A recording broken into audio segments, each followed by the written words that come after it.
Hello there. Today I went and saw the new movie Sinners, and now I want to tell you about it. It's a fantasy action horror about two brothers returning home to escape their wicked lives, and discovering a greater evil awaiting them. The film was written and directed by Ryan Coogler.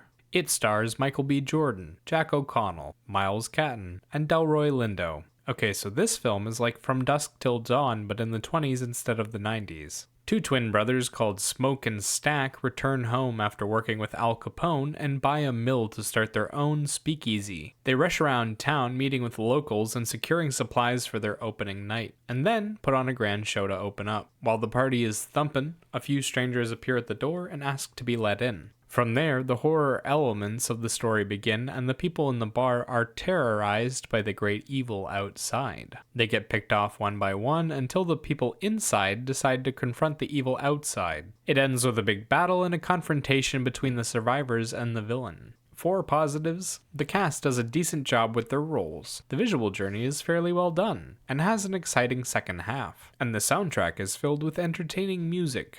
Starting with the cast, they're called to play old-timey Southerners living in the Prohibition era. They throw on accents and play up the rough and independent stereotype that exists about Americans of this time period. In the lead role, you have Michael B. Jordan playing both Smoke and Stack, two criminal enterprising brothers who don't take any disrespect. Both characters are quite similar in how they come off, but Jordan does decently with the emotional moments and the action posing. Jordan is supported by a large group of stereotypical characters. There's Catton playing an innocent guitar player who follows them around like a lost puppy. Delroy plays an old booze-hound musician, and Wunmi Mosaku plays a hoodoo practitioner and one of the brothers' love interests. For standout performances, I have to give it to Jack O'Connell as the main villain. He plays it with a nice balance of sweet and sour that makes him truly seem like a devil, trying to convince you to sell your soul. He really sells the whole concept of the evil forces, and without him, the film would be a lot less interesting. Visually, the film is cleanly executed, and has a few fantastic moments in it. They recreated a town from the 1920s and filled it with appropriately dressed people.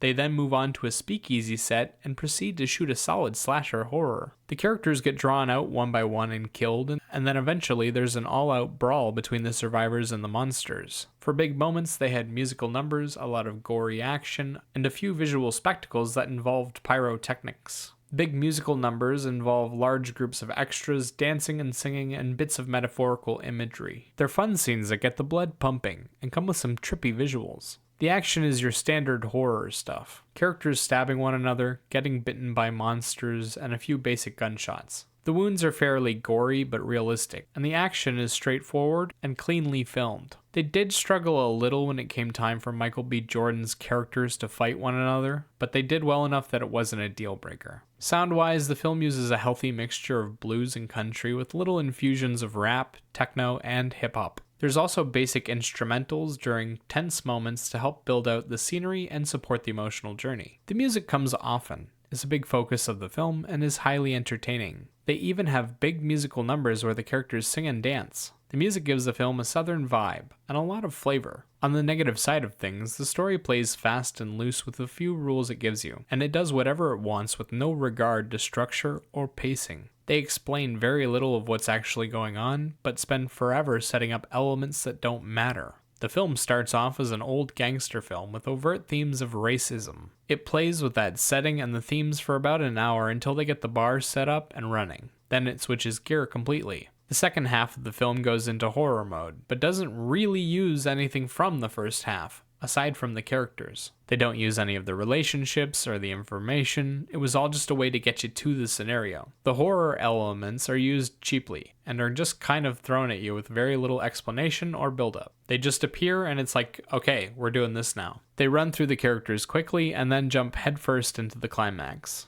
Afterward, they finish up the rest of the story from the first half of the film and then call it quits. The story takes forever to get interesting, serves up shallow characters with little to bite into, and has nothing to offer beyond shallow bits of horror in the second half. The villain, despite the actor's performance, doesn't actually accomplish very much or present much of a challenge for the survivors. I was surprised at how easily he went down given the way the film built him up. Personally, I found this movie tedious. The trailer makes it look like an action-packed monster movie about people surviving in a bar. That part doesn't start until an hour into the film. Yeah, it's exciting once you get there, but the lead up to it isn't interesting. I thought the whole secondary storyline was unnecessary and combative too. This is a movie about monsters killing people, and they tried to shoehorn in a long-winded message about the history of racism in the United States. They didn't even do a good job of it. All you actually see is a bunch of well-dressed minorities complaining about the white man without ever actually seeing any overt racism from them. It's also weird that every single character in the film that was truly evil was white, and the only innocent white person explicitly states that she's half black as if that makes her presence more tolerable. It's just super weird to complain about racism in one breath and then say something so suspiciously racist in the next. I'm just saying. As for a rating, I'd give this film a 6 out of 10. It's slightly better produced than most films, but the writing is garbage.